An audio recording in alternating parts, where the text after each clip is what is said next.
Bonjour à toutes et tous. Merci de nous rejoindre pour ce nouveau webinaire du Data Lab Normandie, dont le thème est l'intelligence artificielle frugale.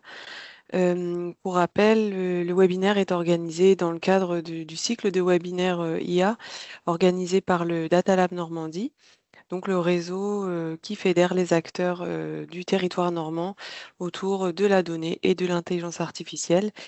Et dans ce cadre-là, donc, nous organisons un certain nombre d'actions d'acculturation à la donnée pour partager les connaissances et les informations sur le sujet de la donnée et de l'intelligence artificielle. Et donc, ce mois-ci, voilà, on s'intéresse à l'IA frugale. Et je laisse la parole à Gunther pour introduire notre intervenant. Merci Nawal. Bonjour. Vous m'entendez correctement là, tout va bien? Formidable. Thomas aussi? Super.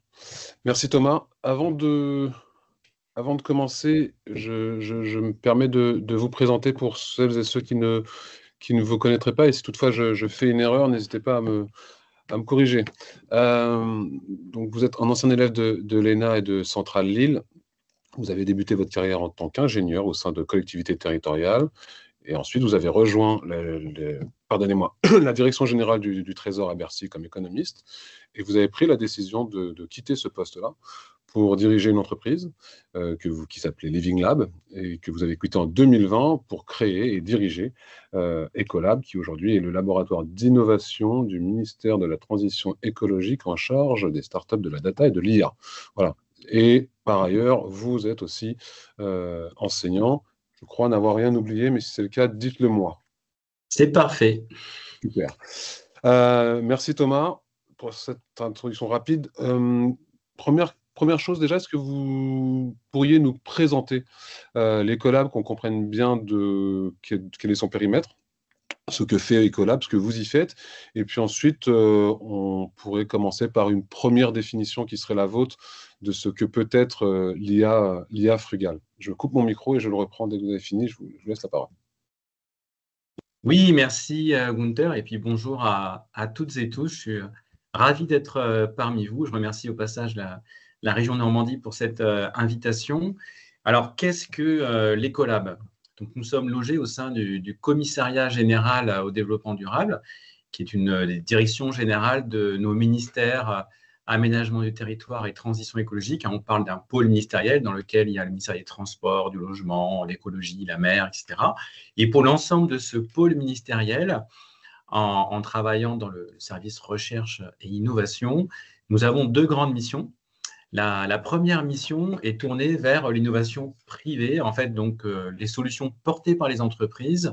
Nous sommes chargés d'animer l'écosystème français de la Green Tech, une mission qu'on assure aussi pour le compte de Bercy et du ministère de l'Agriculture, c'est-à-dire d'animer cet écosystème de 3000 entreprises qui offrent des solutions innovantes et des entreprises dont on estime que leurs solutions ont un réel impact écologique. Donc cette mission-là n'est pas dédiée au numérique. On suit l'ensemble des innovations, les insectes pour nourrir les animaux, le vélo cargo, le béton à base d'argile, etc., même s'il y a une partie data IA qui est assez importante. Donc ça, c'est la première mission au service de l'innovation privée, où ce qu'on fait principalement, on aide ces entreprises à lutter contre le greenwashing et on est plutôt tracté par l'objectif de les aider à améliorer leur chiffre d'affaires plus que par les financer. Et l'autre mission que nous avons, qui est la plus importante, qui nous occupe à 80%, donc nous avons en charge la donnée et l'intelligence artificielle au service de l'ensemble de ces politiques publiques. Donc, je suis moi-même l'administrateur ministériel des données délégué pour tout ça. Alors concrètement, qu'est-ce que cela signifie? Donc, en gros, premier axe de travail, comment l'intelligence artificielle et la donnée peuvent-elles faire en sorte que ces politiques publiques des collectivités territoriales, de l'État, et puis qui sont parfois prises en charge par les entreprises, comment faire en sorte qu'elles soient plus efficaces, qu'elles aient plus d'impact, qu'elles se déploient plus vite? Donc ça, c'est le premier axe de travail. Le deuxième axe de travail, comment l'IA peut aider à moderniser les administrations, les équipes qui portent ces politiques publiques. Et enfin, le troisième axe de travail, qui est celui qui nous occupe le plus cet après-midi, comment réussir à faire tout ça en maîtrisant au maximum l'impact environnemental de l'IA. Et voilà, d'où le travail qu'on fait sur cette intelligence artificielle frugale et d'où l'importance qu'on lui accorde aussi parce qu'on est le ministère de la Transition écologique. Vous pouvez nous donner votre définition de frugalité, d'IA frugale, ça serait quoi? Alors, c'est une définition, en fait, je pense que ça va être le fil conducteur de notre discussion, parce qu'on a pris la décision d'expliquer que c'était à la fois des méthodes, des pratiques et des solutions techniques. Donc, pris sous un angle technique, on pourrait considérer que c'est un système d'intelligence artificielle qui va consommer le moins possible d'énergie, d'eau, de ressources, de matériaux rares, qui va le moins émettre d'émissions de gaz à effet de serre. Et nous, on met également dans cette définition tout un corpus de questions qu'il faut se poser, de pratiques qu'il faut avoir pour être en maîtrise de l'impact environnemental de l'IA. Nous sommes en réalité sur une ligne de crête. Nous pensons que l'intelligence artificielle a beaucoup à apporter aux filières de la transition écologique, donc transport, énergie, déchets, construction, dont nous avons la charge. Mais il faut faire en sorte que l'impact environnemental de l'IA, quand on l'utilise dans le cadre de ces filières, ne soit pas supérieur à ce que ça apporte. Voilà. Et c'est la raison pour laquelle on ne se limite pas à des considérations techniques. On en a fait tout un ensemble de considérations qu'on a logées dans le référentiel général pour l'IA frugale et dans d'autres initiatives. Alors justement, on va revenir sur le référentiel tout à l'heure, mais vous avez parlé tout à l'heure en introduction, vous avez évoqué cette notion d'importance pour les entreprises. Du coup, j'ai deux questions qui sont liées. La première, c'est, vous avez aussi utilisé le terme de greenwashing, donc vous me permettrez d'être un peu provocateur, mais en quelle mesure est-ce que la frugalité peut aussi être compatible avec les exigences de performance qu'on est en train d'avoir aujourd'hui avec l'IA, c'est-à-dire qu'on nous pousse à l'utiliser, comment on l'utilise, etc. Est-ce que les gros projets industriels peuvent être en adéquation à la fois avec du développement avec ces outils-là et en adéquation avec de la frugalité? Et le deuxième point, c'est est-ce que ça peut devenir, est-ce que ça pourrait être, est-ce qu'être utilisé des IA frugales et avoir des comportements tels que ceux que vous évoquez pourrait devenir des avantages compétitifs, et en quoi les entreprises pourraient être compétitives en ayant des comportements responsables? Oui, donc il y a beaucoup de questions dans votre question. Parce que dans la façon de vous répondre, je vous propose de démarrer par un petit historique pour prendre sous l'angle très concret. Et au passage, je vous ai collé aux participantes et aux participants un petit lien Internet. Voilà, donc nous avons eu d'abord l'ambition d'utiliser l'IA pour tous ces secteurs que j'ai évoqués tout à l'heure, l'eau, l'énergie, les déchets, etc. Donc de voir les entreprises qui sont présentes sur ces secteurs et les acteurs publics plus utiliser l'intelligence artificielle, et pas seulement avec des preuves de concept, mais avec de véritables investissements. Nous avons dès le départ décidé qu'on souhaitait que ça soit frugal. Et sans au départ avoir complètement défini cela, parce que c'était il y a 3 ans et on n'avait pas encore fait tous les travaux de recherche, ni publics ni privés, qui nous ont permis depuis de plus définir cela. Et dès le départ, c'est parti d'une action coproduite avec les entreprises. Donc, on a fait émerger des consortiums publics et privés. Donc, on a, sans être capable, on va dire, scientifiquement de répondre à votre question, on a fait le pari que ça allait intéresser des entreprises et que des entreprises allaient considérer que c'était utile à leur performance, à leur compétitivité. Donc, on a lancé un appel à projet là, pour 40 millions d'euros de projets qui s'appelle Démonstrateur d'intelligence artificielle territoriale. Je vais vous mettre un petit lien aussi là-dessus. Et ça a fait émerger une douzaine de gros consortiums publics-privés avec des solutions très concrètes, à chaque fois des entreprises, une grande, une petite, un acteur public, sur des finalités très concrètes. Comment l'IA peut aider à limiter les fuites d'eau, comment l'IA peut aider à mieux ramasser les déchets à Metz, comment à Noisy-le-Grand, l'IA peut aider à mieux gérer des 200 bâtiments publics de front, comment est-ce que l'intelligence artificielle peut aider à construire des scénarios d'urbanisation qui respectent le changement climatique, comment est-ce qu'on peut mieux planter et plus vite planter des arbres à l'échelle de la métropole de Lyon. Voilà. Et donc des consortiums ont émergé avec d'emblée l'exigence d'être le plus frugal possible dans les systèmes d'IA qu'on a fait émerger. Donc ça, c'était il y a 2 ans.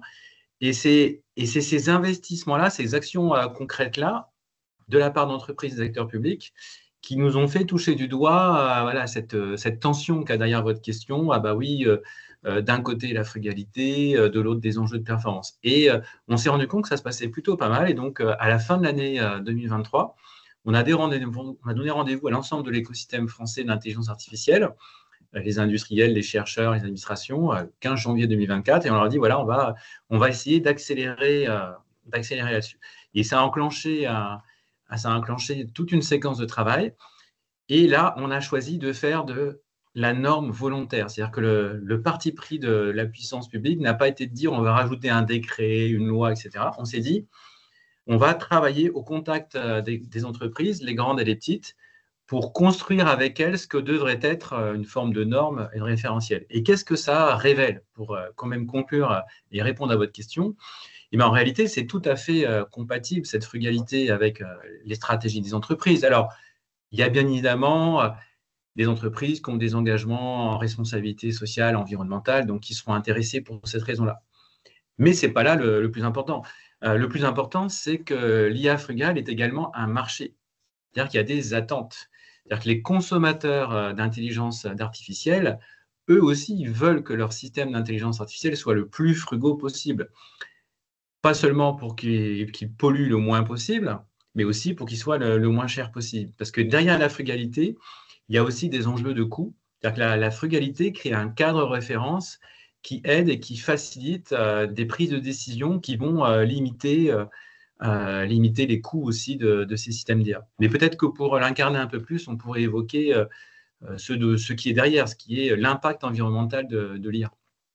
Ouais, alors justement, ça c'est... j'ai cru comprendre que le référentiel général auquel vous faites référence, c'était une première. C'est-à-dire que c'est venu en complément. Alors, j'allais dire, si j'étais un peu taquin, je dirais que c'était en complément d'un léger manque d'ambition de l'IA Act qui a dessiné des grands contours, mais qui n'a pas été suffisamment en profondeur sur ces sujets-là et que est venu se greffer ce référentiel général qui est Cocorico français, je crois, enfin, du moins, on a l'initiative. En quelle mesure est-ce que ce référentiel vient compléter ou affiner, on va dire, ce volet de frugalité? Oui, alors ça, c'est l'interprétation que vous en faites, et je comprends que de l'extérieur, ça te donne cette impression-là. Ce n'est pas exactement ça. Alors déjà, juste pour poser le sujet, de quoi parle-t-on? Pourquoi?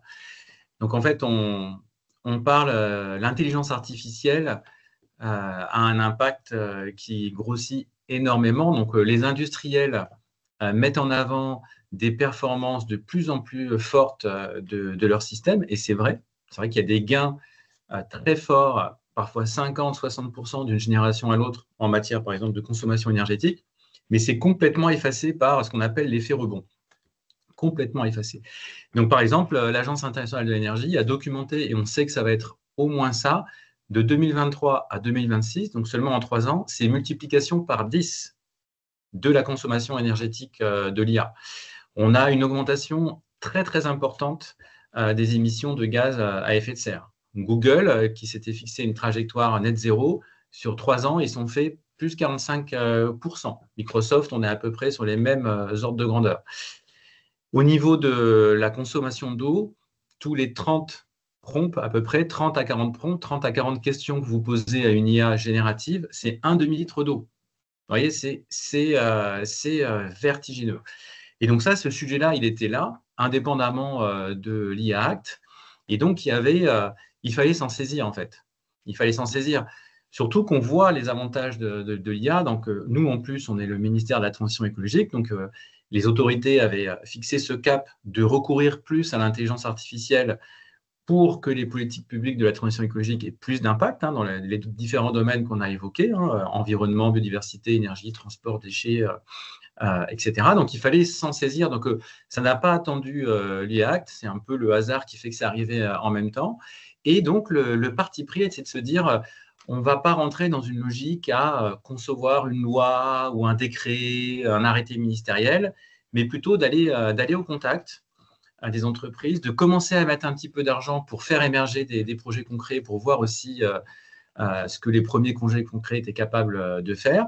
Et là, c'est ce qu'on appelle la norme volontaire, plutôt une perche tendue aux entreprises qu'elle saisissait ou pas, aucune obligation à venir. Dans les faits, il y a 150 acteurs qui, pendant 5 mois, se sont réunis une demi-journée par semaine, qui ont été répartis dans 3 groupes de travail, un peu c'est aussi une façon de répondre à votre question et pour illustrer la différence qu'il peut y avoir avec un règlement européen comme le ACT. Donc, certains ont travaillé à la définition d'IA Frugal pour l'affiner. Et donc, je vous ai mis tout à l'heure un lien, vous verrez, les participants pourront aller voir, il y a une définition beaucoup plus précise qui existe maintenant, qu'on a produite avec ces industriels et ces chercheurs. D'autres ont travaillé aux bonnes pratiques qu'il fallait avoir, voilà, pour tendre vers l'IA Frugal. Et enfin, une troisième partie a travaillé à comment est-ce qu'on fait pour mesurer cet impact. Et donc, effectivement, ça a donné ce référentiel général de l'IA Frugal que nous avons conçu en partenariat avec l'AFNOR et qui s'est avéré, oui, une première mondiale. Donc, la France a été le premier pays en juin 2024 à proposer à son écosystème ce référentiel. Et cette première mondiale nous a conduit assez rapidement à le proposer au niveau européen et au niveau mondial, mais je vous en parlerai après si ça vous intéresse. Je vois qu'on a une question de Fatima. Si vous le permettez, Fatima, je poursuis mon propos et je me permettrai de poser votre question à Thomas juste ensuite. Pardonnez-moi. Il y a eu en janvier, il y a eu le sommet international de l'IA qui était accueilli par Paris. Ces sujets-là ont été abordés. Qu'est-ce qu'il en est ressorti? Est-ce qu'il y a un plan d'action qui a été défini, commun ou juste franco-français? Oui, donc au mois de juin, on sort ce référentiel général de l'IA Frugal, donc première mondiale. Il y a la dissolution, ça passe un petit peu inaperçu, mais c'est pas grave, c'est vu de l'écosystème, c'est vu des industriels, des chercheurs, des administrations. En septembre, on propose ça au niveau européen. Donc, au Comité européen de normalisation, vous retrouvez les pays de l'Union européenne, mais également d'autres pays comme le Royaume-Uni, qui a assez rapidement adopté le même objectif. Donc, il y a un travail qui est fait pour sortir cette norme au niveau européen. Et tout de suite derrière, on a convié avec l'UNESCO, l'OCDE, l'Organisation mondiale des télécoms et l'ONU, les experts ISO 42, donc les experts de l'intelligence artificielle des différents continents. Ils sont venus travailler à Paris. Et il y a un alignement qui a été créé et la décision a été prise de se fixer pour objectif de porter ça au niveau mondial, donc d'avoir une forme de feuille de route internationale de l'IA Frugal. Et c'est devenu un des objectifs du sommet, c'est-à-dire qu'on s'est dit en octobre, il faut qu'au sommet mondial de l'IA, on soit capable de présenter une première feuille de route de ce que doit être l'IA Frugal au niveau international. Et il y a une journée dédiée qui a été consacrée à ça, donc le premier forum mondial de l'IA durable, qui a eu lieu, qui était pendant le sommet mondial de l'IA, où l'ensemble des premières actions ont été présentées. Et ça a conduit en fait à la constitution d'une coalition mondiale de l'IA durable qui compte déjà 191 membres. Donc, je vais vous coller aussi le lien Internet et je vous invite à aller voir ce que c'est. Donc, on a... Hop, je vous ai mis là la page où il y a les membres. Vous verrez qu'il y a malgré l'avènement de M. Trump le 20 janvier et les intimidations et les menaces qui ont pu être faites auprès d'acteurs s'ils allaient sur le champ du climat ou de l'environnement, on constate que cette coalition elle a vraiment fortement prospéré puisqu'elle est partie de zéro et qu'on a déjà 191 membres, donc aussi bien des pays, des organisations internationales, des industriels, des startups, des chercheurs. Vous avez le descriptif sur le lien que je vous ai passé et qui donc travaillent ensemble pour faire concrètement cette IA Frugal dans ce qu'elle implique pour des systèmes d'intelligence artificielle, pour des data centers ou autres. Et c'est la France qui, avec l'ONU, l'UNEP, et qui, avec l'Organisation mondiale des télécoms, ITU, c'est la France qui anime cette coalition mondiale et qui prépare les prochaines étapes qu'elle est appelée à franchir.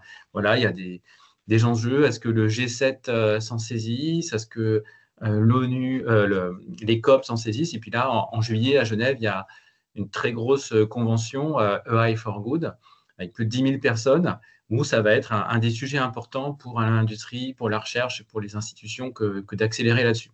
Voilà, donc cette collection fonctionne.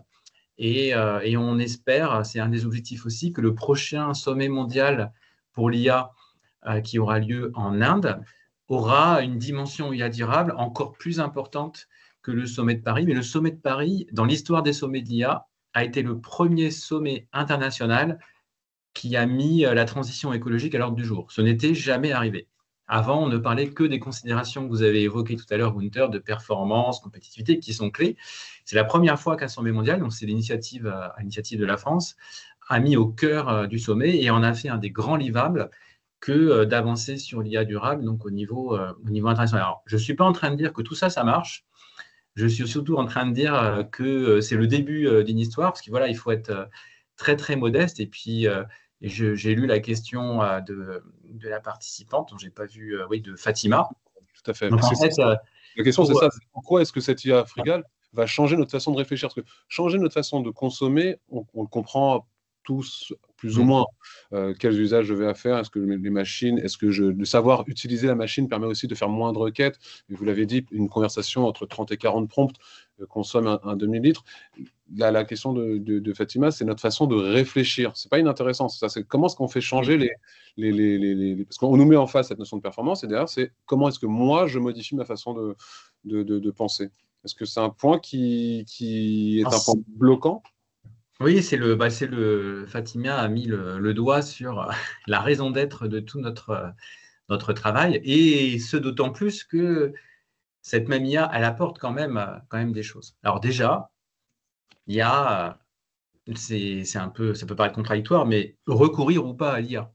C'est-à-dire qu'on se rend compte qu'il y a beaucoup de cas d'usage, beaucoup de situations, beaucoup de pratiques professionnelles ou même de loisirs, où en fait, l'IA n'apporte rien. Donc peut-être une forme de confort ou de divertissement, mais en fait, elle n'apporte pas au-delà de l'aspect nouveauté. Donc déjà, il y a un premier réflexe à avoir qui est vraiment vérifier que d'autres systèmes classiques, beaucoup moins impactants en matière d'énergie, d'eau, d'émissions, de consommation de matériaux rares, beaucoup moins chers aussi, que des systèmes classiques ne suffisent pas. Donc ça, c'est un premier réflexe à avoir, et c'est pas évident, puisque voilà, c'est normal, hein, il y a un effet de mode, il y a une grosse traction autour de ça. Et après, il y a un deuxième niveau de questionnement qui est le type d'IA. Parce qu'en gros, je simplifie très fortement, mais on a deux grandes catégories d'intelligence artificielle. L'intelligence artificielle traditionnelle et l'intelligence artificielle générative, qui est en plein boom depuis décembre 2022. Depuis l'arrivée de ChatGPT 3, là, avec ce mois de janvier 2023, 100 millions de nouveaux utilisateurs en seulement un mois, ce n'était jamais arrivé dans l'histoire de l'humanité. C'est une des technologies qui a été adoptée le plus rapidement possible. Donc, l'IA traditionnelle, elle est beaucoup moins impactante que l'IA générative. Et se poser la question de recourir de se limiter à l'IA traditionnelle, c'est une bonne question. Ça peut permettre d'avoir une bonne maîtrise de son impact écologique. Donc, cette IA traditionnelle, elle est surtout faite pour classifier, utiliser des données, faire de la prédiction, de la prévision. Elle permet de faire déjà beaucoup de choses. Alors, l'IA générative, elle, permet de générer des images, des textes, de la musique, etc. Mais en réalité, il y a beaucoup de situations professionnelles ou personnelles où on n'est pas forcément obligé de l'utiliser. Alors après, comme on l'utilise et que son usage explose, il faut regarder la réalité en face, comment est-ce qu'on peut en faire quelque chose du plus frugal possible? Donc là, ça renvoie aux usages. Je vais prendre l'exemple d'un outil que nous avons rendu disponible à l'ensemble des agents de notre pôle ministériel, donc plusieurs milliers d'agents, qui s'appelle Sophia. Donc, c'est un outil, donc c'est un agent conversationnel qui permet aux collègues d'avoir accès à l'ensemble de l'expertise technique du ministère, donc tout ce que produit le ministère, l'ADEME, le CEREMA, de poser des questions, d'avoir des réponses, des synthèses, des propositions d'action et d'avoir une aide à de la recherche documentaire. Et à chaque action, à chaque manipulation, il y a l'équivalent en grammes CO2 qui est comptabilisé, mais aussi en durée de streaming, l'équivalent streaming Netflix. Hein. Et les collègues, assez rapidement, sont très frappés parce que ça grimpe très, très vite. Ouais. Et donc, on se rend compte que s'obliger à aider les utilisatrices et les utilisateurs à réaliser en temps réel l'impact écologique qu'ils font de cette intelligence artificielle générative, mais déjà, ça suffit, ça permet déjà de faire une première régulation. Voilà. Donc, on est au début de ça. Après, il y a de gros enjeux d'acculturation, de formation. Voilà. Mais par rapport à la question de Fatima, nous, en tout cas, on se contraint, on en a fait un axe fort. On veut rester sur cette ligne de crête, continuer à plus utiliser l'IA pour être plus efficace dans nos politiques de transition écologique, tout en maîtrisant au maximum son impact écologique. Et alors, ça passe aussi par l'offre des industriels. C'est-à-dire que voilà, il faut que le marché réponde. Donc, il faut aussi que les industriels, ceux qui fournissent ces solutions d'IA, il faut qu'ils aient un intérêt à fournir des solutions qui seront les plus frugales possibles. Et là, le pari qui est fait, c'est un peu le pari de la troisième voie qui a été un des fils conducteurs du sommet mondial pour l'IA. Et ben, c'est qu'il y a un marché pour cela et que l'Europe et la France peuvent devenir les leaders de cette IA durable, d'une IA pour l'intérêt général, et qu'il y a une demande. C'est-à-dire que les citoyens, les entreprises, les territoires, les collectivités, les associations, enfin qu'il y a beaucoup de structures qui sont prêtes à investir, acheter des solutions, des systèmes d'intelligence artificielle qui pourront garantir un certain niveau de frugalité. Mais ça, on est un peu au début de cette histoire-là. Ce sont des objectifs. Je ne suis pas du tout en train de dire qu'on est arrivé à cela. Malheureusement, ce n'est pas le cas. Voilà. Ça me rappelle un article que j'ai lu en préparant cet échange. J'ai lu qu'il y avait même des entreprises qui avaient demandé à ce que l'on change l'outil d'intelligence artificielle qui était utilisé en entreprise parce que justement il ne répondait pas à ces conditions de frugalité. Donc c'est-à-dire qu'il y a vraiment des gens pour lesquels ça a son importance et qui influent sur le choix des outils qui seront demain en entreprise. Parce que justement, ça ne cochait pas ces cases-là. Et dans ce que vous dites, ça me fait rebondir. Alors, je me permets aussi de mettre dans le chat un lien vers un outil gouvernemental qui s'appelle Comparia, qui fait écho à ce que vous évoquiez tout à l'heure, Thomas.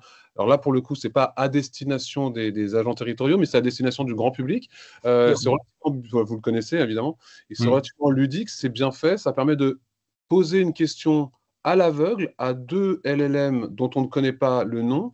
On envoie les éléments de réponse, on choisit lequel des deux LLM a apporté la meilleure réponse, et ensuite l'outil dévoile la consommation un peu, je crois que c'est sur le temps équivalent à une vidéo YouTube, une LED allumée, etc. Et ça nous permet de voir ce que le modèle a utilisé comme ressource. Voilà, c'est pas inintéressant et ça faisait écho à votre outil qui s'appelle… Ouais, c'est un outil qu'on utilise aussi beaucoup et je confirme, je vous conseille d'aller l'utiliser.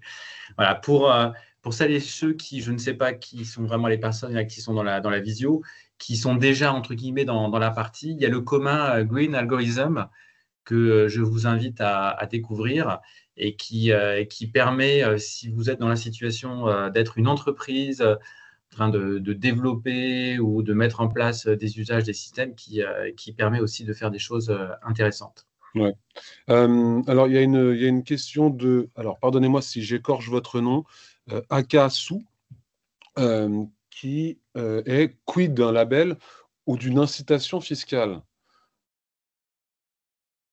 Ça voudrait dire peut-être que si on ne respectait pas un certain nombre d'engagements de frugalité, alors on aurait des sanctions. Est-ce que j'ai bien compris votre question, Akasu? Et si c'est le cas, n'hésitez pas à réutiliser le chat pour nous le faire savoir.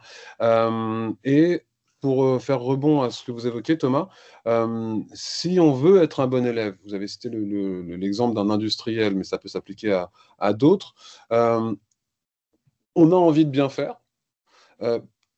Guide des bonnes pratiques, par quoi je commence, auprès de quelles organisations je me rapproche pour avoir ces éléments qui me permettraient de pouvoir déployer ou commencer à réfléchir au déploiement d'une IA frugale. Ça commencerait par quoi? Alors, que c'est bien la question, c'était bien ça, c'était bien une incitation fiscale au sens que je l'évoquais. Donc il y a deux questions, vous l'avez compris. d'accord. En quel ordre vous voulez y répondre? Je vais les traiter les deux. Alors, sur la première, donc nous avons pris le parti de ne pas d'emblée aller vers des actions qui nécessiteraient de faire de la règle en dur. C'est-à-dire qu'une incitation fiscale, il faut prendre une décision, ça passe par un décret ou une loi. Bon, il y a un petit peu de consultation en amont, puis après, ça s'impose, et en général, ça s'impose à tout le monde. Là, en fait, le sujet était tellement nouveau, émergent, qu'on a pris parti, on s'est dit, ce qui sera peut-être un jour une norme, il faut le coproduire avec les acteurs de l'écosystème de l'intelligence artificielle, donc aussi bien les grandes entreprises, les startups, les chercheurs, les administrations. Donc, c'est le parti pris qui a été fait. Mais peut-être que arrivera le moment où la décision sera prise d'être un petit peu plus dure, etc. C'est peut-être quelque chose qui arrivera un jour. Pour l'instant, c'est pas trop l'option qui a été choisie. Voilà. Et alors, pour l'autre question, donc je vous invite vraiment à aller regarder le référentiel général de l'intelligence artificielle frugale. On en a fait une petite synthèse parce que bon, il y a beaucoup de pages, donc il y a une petite synthèse avec quelques schémas qui répondent à votre question, Gunther. Donc, je me permets, j'en fais un petit peu la pub, mais je sais que c'est un document qui est assez apprécié et donc qui permet de vous situer parce que voilà, suivant qui vous êtes, les pratiques ne sont pas exactement les mêmes. Est-ce que vous êtes une entreprise, un acteur qui est en train de mettre en place un système d'IA? Donc là, en fonction du stade où vous en êtes, est-ce que vous êtes en train de le lancer, de le déployer, de l'évaluer? Il y a des choses différentes. Est-ce que vous êtes en train de gérer des ressources numériques, terminaux, réseaux, et que vous voulez optimiser tout ça? Voilà, donc déjà, il y a savoir où on est. Et alors après, les grandes bonnes pratiques qu'on met en avant, la première, c'est gérer les compétences et acculturer à l'IA frugale. Donc, on met ça en premier. Voilà, faire en sorte que dans l'organisation où vous êtes, les femmes et les hommes sachent ce que c'est que l'IA frugale, il y ait un minimum de formation, d'acculturation. Voilà, donc on pense que si ça n'est pas fait, le reste ne fonctionnera pas. Après, comme je le disais un petit peu tout à l'heure, il faut qualifier la pertinence de l'IA. Est-ce qu'on est sûr, quelle que soit la situation dans laquelle on est que j'évoquais avant, est-ce qu'on est sûr qu'il y a vraiment besoin d'intelligence artificielle? Donc, ça peut paraître simpliste de dire il faut se poser cette question-là, mais en fait, c'est une question fondamentale et qui produit beaucoup. Après, les réflexes, c'est il faut optimiser la gestion des données. Parce que bon, on parle d'intelligence artificielle, mais tout ça, en fait, c'est une exploitation de la donnée. Donc, maîtriser les volumes de la donnée. Voilà, parfois, il n'est pas nécessaire d'avoir recours à un volume énorme de données. Bien choisir le jeu de données pertinent. Il y a un gros enjeu sur la qualité de la donnée aussi. C'est-à-dire que si on veut être frugal, il vaut mieux avoir une donnée de qualité et se donner les moyens d'avoir une donnée de qualité. Sinon, ça déclenche un contournement du fait que la donnée n'est pas de qualité. Donc, on va encore plus utiliser l'IA, être encore plus polluant. Le stockage de la donnée pèse très lourd aussi en matière environnementale. Donc, il faut définir des règles. Voilà. Après, les autres grandes catégories où il faut, on a des techniques pour améliorer la performance du modèle. Donc là, ça renvoie à la façon dont le code est fait. Donc, ça peut être un peu technique là, suivant les personnes qui sont là. Et puis, il faut se donner les moyens d'analyser l'impact de tout ça et de mesurer. C'est-à-dire qu'il ne suffit pas de se dire qu'on va être frugal et d'adopter quelque chose. Il faut se doter d'outils, et il y en a qu'on préconise, qui permettent de mesurer cet impact, de savoir où on en est pour de vrai sur l'impact qu'on a. Et puis, alors après, en fonction des endroits où on se situe, qu'on soit dans une entreprise, grande ou petite, une collectivité, une administration, une association, la gouvernance de cela est importante. C'est-à-dire de mettre en place un petit groupe de personnes ou de le mettre à l'ordre du jour du COMEX, du CODIR, d'en faire un sujet, un enjeu de pilotage. Donc voilà, donc ça c'est une façon très simpliste et générale. Et derrière cela, il y a à chaque fois des préconisations concrètes, précises d'outils et surtout des retours d'expérience. Donc on a des retours d'expérience des premiers acteurs publics et privés qui adoptent cela. Ok. sans paraphraser, 1, la compétence, formation, 2, qualification de la pertinence, enfin, qualifier la pertinence de l'IA, est-ce que j'en ai besoin ou pas? Voilà, faut pas utiliser à tort et à travers. Optimiser la gestion de la data avec les volumes, les choix des jeux de données et la qualité et le stockage. Améliorer la performance, analyser l'impact. Je ne sais plus qui disait il n'y a de progression dans ce qui est mesuré donc, ou mesurable. Donc, et enfin, la gouvernance. Alors, c'est magnifique parce que la chronologie de tout ça m'amène à une question que je voulais vous poser. Vous l'avez évoqué tout à l'heure, cette notion de greenwashing. Donc, vous l'avez évoqué avec notamment l'arrivée d'un président américain et avec ses visions qui considèrent que effectivement le green est un frein. Quels sont les principaux points que l'on vous oppose? Je ne dis pas forcément que l'on vous fait des choses, des misères, mais vous devez inéluctablement entendre un certain nombre de choses qui disent que ça peut ralentir la technologie, que ceci, que cela. Et si on se retrouve en entreprise ou en industrie face à ce genre d'objections, comment est-ce qu'on peut y répondre de manière concrète sans que ce soit idéologie contre idéologie? Je pense que peut-être dans pas mal d'organisations, la réaction que ça peut provoquer peut être la suivante. Écoutez, on nous demande d'utiliser l'IA, on a cette injonction pour être plus moderne, plus efficace. C'est déjà pas simple, soit parce que ça coûte cher, soit parce qu'il faut former les gens, soit parce qu'il ne faut pas se tromper dans les choix qu'on fait. Donc on doit le faire et c'est compliqué. Et là, en plus, vous venez nous embêter avec votre histoire de frugalité. Si j'avais un peu à résumer, c'est peut-être comme ça. Alors après, j'essaye de passer un peu partout parce que je me dis que dans l'audience, il y a des gens qui sont dans des structures très diversifiées. Et donc, face à ça, il y a… Alors, moi, je travaille au ministère de la Transition écologique. Donc, il y a toute une façon de répondre qui renvoie à la conscience face à l'accélération du changement climatique. Donc, le numérique, on était entre 2 et 4 %, c'est toujours des fourchettes en 2020. Là, ça y est, on est entre 4 et 8 % de l'impact global mondial. Donc, ça augmente très, très fort. Et on voit au quotidien l'impact qu'a le changement climatique.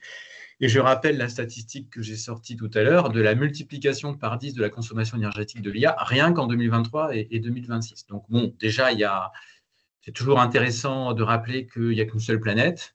Voilà, le recours vertigineux à l'IA générative, sans forcément qu'il y ait d'impact en productivité d'ailleurs, est complètement orthogonal aux limites planétaires. Ça colle pas. Bon, déjà, il y a une… Et donc, l'utilisation des métriques que j'ai rappelées tout à l'heure, parfois, ça permet déjà de faire un premier pas à la personne.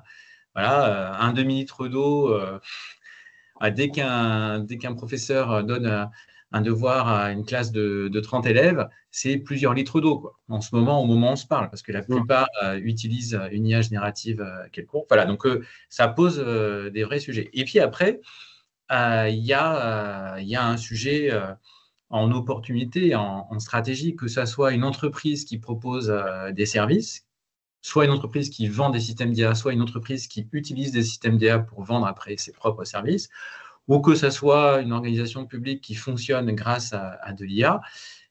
Les clients de l'entreprise, les usagers de l'institution publique, les membres de l'association, il y en a de plus en plus qui veulent avoir la garantie que si l'IA est utilisée, c'est fait correctement. Alors, il y a de gros sujets qu'on n'évoquera pas, je crois, des risques de biais éthiques, des risques de surveillance de masse. Enfin, il y a d'autres sujets. Il y a des gros enjeux de souveraineté aussi. Donc, vous allez avoir soit vos usagers, vos clients, vos membres qui auront des attentes fortes par rapport à ça, et puis beaucoup qui vont avoir une attente aussi sur l'environnement. Je suis ton client, fais-moi la démonstration que ton système d'IA, il respecte à peu près les trajectoires mondiales des limites planétaires et du réchauffement climatique. Et enfin, le troisième aspect, il est offensif, c'est que ça peut permettre de gagner en compétitivité. C'est-à-dire que cette IA frugale, les questions, si c'est intégré dès le début, et c'est les premiers retours d'expérience qu'on a, des acteurs qui se sont saisis sérieusement, ça permet sur toute la chaîne de valeur d'un service ou d'un produit de s'interroger sur la consommation des ressources, en matériaux, en énergie. Et donc, ça peut permettre d'améliorer la marge. C'est-à-dire que ça peut aussi devenir un avantage concurrentiel de différenciation avec ses concurrents. Voilà, donc ça, c'est aussi quelque chose qui intéresse beaucoup les entreprises. C'est la raison pour laquelle un grand nombre d'entreprises sont venues dans cette démarche-là, parce que voilà, aller sérieusement en faisant des investissements en recherche et développement, en fixant cet objectif-là à ses équipes, aller sérieusement vers la frugalité, c'est aussi une autre façon complémentaire de faire des gains de compétitivité et d'innover et de se différencier de ses concurrents. Donc voilà, donc tout cela, ça se combine. Alors après, j'ai envie de dire, pour de vrai, c'est le début de cette histoire. On est sur un sujet où les données sont rares. Pourquoi? Parce que c'est un secteur qui est très concentré autour des géants de la tech, américains d'un côté et asiatiques de l'autre, les GAFAM, les NVIDIA, les BATX. Quasiment aucun de ces acteurs est transparent sur ces pratiques. Donc, la donnée réelle qui documente tout ça est assez rare. Donc, on est au début de l'histoire, mais il y a cette mobilisation. Je vous ai renvoyé sur la coalition mondiale, sur ces initiatives qu'il y a un petit peu partout. Donc, ça commence à bouger. Il y a aussi des grands travaux de recherche qui démarrent, donc des investissements importants qui sont faits. Il y a un programme national là, qui est en train de mettre plusieurs millions d'euros sur la recherche académique aussi en IA frugale. Voilà, donc on est au début de cette démarche-là, mais il faut s'en saisir très vite parce que ce qui est en jeu aussi, c'est voilà, que les acteurs qui seront les leaders mondiaux de l'IA durable, on veut qu'ils soient français, on veut qu'ils soient européens aussi. Voilà. Puisqu'on sait qu'il y a une attente en face, on sait qu'il y a un marché, donc on veut créer l'environnement le plus favorable possible pour que les futures pépites ou que les groupes les plus performants sur ce sujet-là soient français ou européens.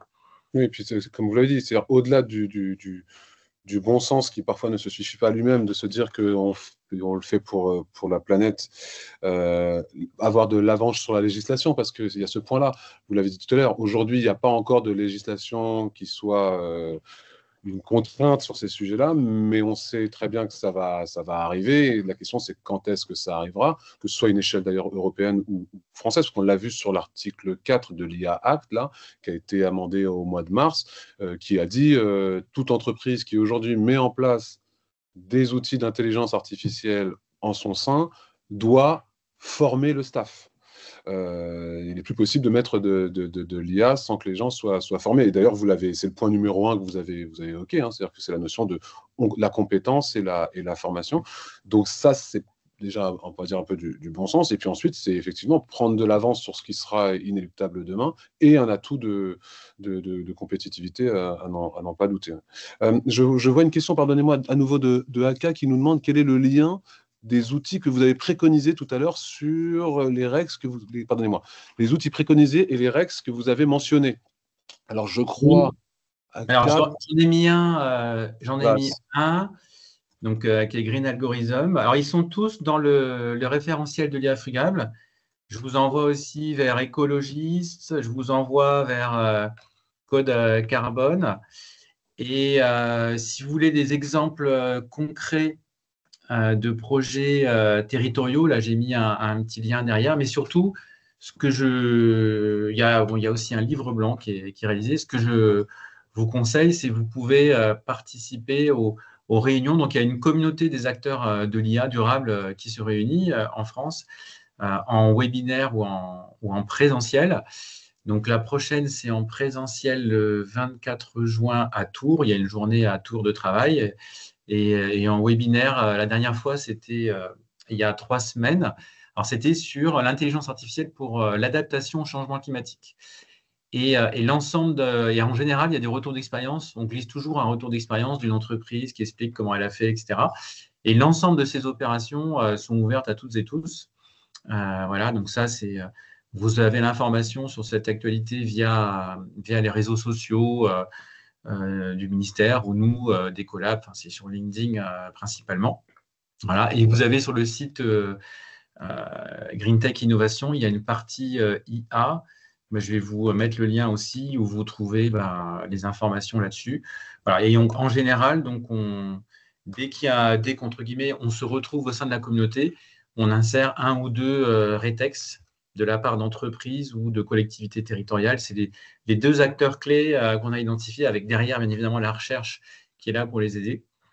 Et donc, il ne faut pas hésiter à venir. Voilà. Ok. Si vous avez des questions, n'hésitez pas à les mettre dans le chat. C'est quoi le calendrier des collabs et qu'est-ce qu'on peut vous souhaiter là sur les prochaines semaines et mois, Thomas? Le calendrier des collabs, c'est quoi? Qu'est-ce se passe-t-il? Alors nous, l'actualité récente, c'est ce que je venais d'évoquer. Donc ça a été, le gouvernement a publié le plan national de l'adaptation au changement climatique, le 3e, alors le PNAC, non barbare. Et il y a une action dans ce plan national d'adaptation au changement climatique, l'action 51, donc qui est portée par les collabs. Et on va essayer d'accélérer le recours par les collectivités territoriales en particulier à l'IA et spécifiquement pour l'adaptation au changement climatique, en mettant du financement et en partant d'une logique de remonter des dossiers au niveau local. Voilà. Et ce n'est pas une logique d'appel à projet avec des dates couperées, etc. C'est quelque chose qui est au fil de l'eau. Donc ça, je vois qu'il y a Emmanuel Tixier, que je salue, qui est dans les participants. Là, on espère que les collectivités territoriales vont s'en saisir. Et voilà, on veut profiter. Alors, on a de la chance, on a de l'argent pour financer ces projets-là. Donc, je ne vous fais pas un dessin, les temps qui courent sont compliqués. Donc, c'est une opportunité de pouvoir lancer des nouveaux financements. Voilà. Et après, donc je ne veux pas tout déflorer, mais normalement, à Vivatech, donc, nous travaillons dessus. Donc, le président de la République, le Premier ministre et les différents ministres vont faire des annonces assez fortes sur l'intelligence artificielle. Et une de ces annonces va concerner un nouveau dispositif de pionnier et qui sera en grande partie dédié à la transition écologique. Donc, ça va constituer des nouvelles opportunités pour accélérer dans ce domaine-là qui en a bien besoin. Donc là, c'est un petit focus sur ce qu'on fait en matière d'intelligence artificielle. Et notre actualité proche, oui, pour illustrer un petit peu aussi concrètement, donc on est présent à l'UNOC à Nice. On organise un side event qui est dédié à l'IA et à la Blue Tech. Enfin, en gros, comment l'intelligence artificielle peut aider à plus et mieux relever les défis de l'océan, le défi à la fois du réchauffement des océans et de la mise en danger de la biodiversité marine. Voilà, et avec une logique à la fois scientifique et marché, c'est-à-dire que il y a un gros besoin. Les premières entreprises qui seront là-dessus, ça constitue aussi un marché pour elles. Nous, on veut pousser, enfin, en tout cas, le ministère va pousser pour cela. Et il sera proposé que la coalition mondiale de l'IA durable, dont j'ai mis le lien tout à l'heure, qu'elle se saisisse de cela, c'est-à-dire qu'il y a une sorte de verticale dédiée aux océans qui va être mise en place. Donc, on interpelle les 191 membres qui viennent du monde entier de cette coalition, là, donc je remets le lien, pour créer au sein de la coalition une action dédiée aux océans. Donc ça, on va voir si ça va marcher. J'espère que ça marchera. Ça fait partie des nouveaux champs qu'on explore dans les semaines qui viennent. Ok. Et puis bon teasing pour Vivatech. Donc il faut être attentif aux annonces qui vont être faites. Voilà, devrait y avoir du lourd sur le numérique et l'intelligence artificielle. Vous nous dites rien. Vous nous lâchez pas une petite info. Rien. Ah non, je suis un fonctionnaire, donc j'obéis. J'avais raison de tenter. Est-ce que je ne vois pas de questions apparaître? Est-ce que Nawal, à tout hasard, tu en as quelques-unes ou quelques autres qui seraient apparues? Je n'en vois pas sur le chat. Non. Non, très bien, parfait. Alors peut-être que j'en profite pour signaler quelque chose. Avec plaisir. Qui était à venir, mais qui était une actualité récente. Donc, on a dévoilé, là, il y a un mois, la première cartographie des startups de l'IA durable, de l'IA pour la transition écologique. On a fait ça avec notre partenaire qui s'appelle Up France IA. Et donc, il y a plus de 500 startups qui sont cartographiées. Et à l'intérieur, on a, pour la première fois, rajouté et fait un focus sur 69 startups.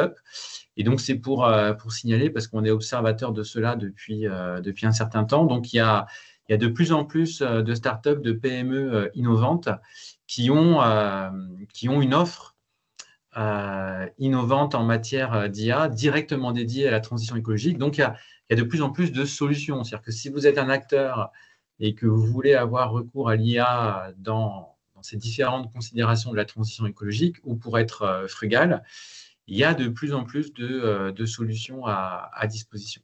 Alors, Voilà. Thomas, je suis sur hubfrancia.fr. Est-ce que c'est bien ce lien-là qu'il faut que je mette dans la... Oui, alors c'est avec eux qu'on l'a fait. Mais alors après, il y a un, Alors, il c'est y a un un- autre... Il y a un oui, lien oui. Il y a vers... un lien direct vers Ok, la. je vais le mettre tout de suite, qui est la cartographie.hubfrance. Ah bah Voilà, voilà. je vais le Et mettre comme bah, ça. super. Voilà. Tac, tac, tac. Et je ne crois pas faire d'erreur. Le voilà. Cartographie, ouais, en même temps, tout est dans le titre, je ne pouvais pas me tromper. Mais voilà. Et je pense que c'est assez intéressant à consulter. C'est aussi une ressource. Et puis c'est un signe aussi du dynamisme qu'il y a en ce moment en France dans toutes les régions. Et la région de Normandie en fait partie parce elle est très active dans ce domaine-là. Voilà. Donc, il y Merci pour le... a une offre, il y a des solutions innovantes. C'est cette IA de la troisième voie qui prend forme aussi via l'ensemble de ces startups et de ces PME qui émergent en France et qui se développent sur ce marché de l'IA durable. Très bien. Je vois une question de Maboubi. Est-ce qu'il y a une cartographie des formations licences et masters en IA frugale? Ah, c'est une bonne question, je n'ai pas la réponse. Mais oui, je prends le point, Maboubi. Malheureusement, non. On en est encore au stade à pousser pour que ces formations existent et pour loger des modules à droite à gauche. Mais je trouve que l'idée est excellente. Ça serait un très bel objectif pour l'année prochaine. Je ne pense pas qu'il y ait une masse critique suffisante pour établir cette cartographie au moment où on se parle, mais c'est un très bel objectif pour la suite. Et par contre, je me permets de rebondir en indiquant qu'il existe le Data Lab Normandie en lien avec les universités normandes dans le cadre du projet Normantia. Il y a une cartographie qui existe et qui permet de recenser en fait les formations du supérieur dans les domaines non informatiques notamment, qui intègrent des modules d'IA. Et donc, voilà, j'imagine que bien qu'il n'y ait pas de formation spécifique dédiée à l'IA Frugal, ce sont des choses qui vont être de plus en plus prises en compte. Donc, n'hésitez pas à regarder cette cartographie. Ça vous donnera déjà une idée de l'ensemble de la formation qui intègre des modules d'IA en Normandie. Il y a un monde dans lequel, effectivement, il y a peut-être des modules dédiés à la frugalité dans Mm, dans les formations auxquelles tu fais référence, Nawal. mm. Voilà, je ne disais pas qu'il n'y avait pas de formation, je disais qu'il n'y en avait peut-être pas assez pour faire une cartographie Oui, française. Et en tout cas, à disposition s'il faut en flécher. C'est plus effectivement des modules dédiés, comme vous le disiez, Gunther. Et Marie-Sophie nous dit que les universités normandes sont très impliquées sur les enjeux de changement climatique et Université de Rouen, évidemment, Marie-Sophie, à n'en pas douter. Bon, très bien. Thomas, est-ce qu'il y a un point que vous souhaiteriez aborder pour conclure ou un mot de la fin ou quelque chose que l'on n'aurait peut-être pas évoqué, mais je vois qu'on est sur le timing relativement dans les temps. Non, écoutez, merci. Donc, j'espère que vous aurez été Merci beaucoup. convaincus de l'importance de vous poser la question de l'impact environnemental de l'IA ou de la faire se poser au sein de l'organisation dans laquelle vous travaillez, sans pour autant ignorer l'impact de cette IA et tout ce qu'elle peut nous apporter sur nos objectifs qu'on a les uns les autres, sur la transformation de nos organisations. Voilà. Donc, c'est vraiment un sujet qu'on cherche à faire exister, qui passe par des réflexes. Donc, j'espère que vous en parlerez autour de vous. Merci. Merci beaucoup, Thomas. Nawal, je te donne le mot de la fin. Je vois que Emmanuel nous donne une info concernant les oui. données qui ont du sens, un lien vers la carto des formations en Normandie. Voilà, c'est... Merci, Emmanuel. Parfait, merci. Et merci beaucoup Thomas pour toutes ces informations que vous nous avez partagées et puis les ressources aussi très riches. Et puis donc le replay sera très prochainement disponible sur le site. Et puis pour le mois prochain, le webinaire sera dédié aux jumeaux numériques. Donc tout autre sujet, mais très intéressant également. Merci à toutes et tous pour votre participation. Merci beaucoup. Merci, Thomas. À bientôt. Merci, Nawal. Merci, au revoir. À Merci. bientôt. Au Au revoir. revoir. Merci tout le monde.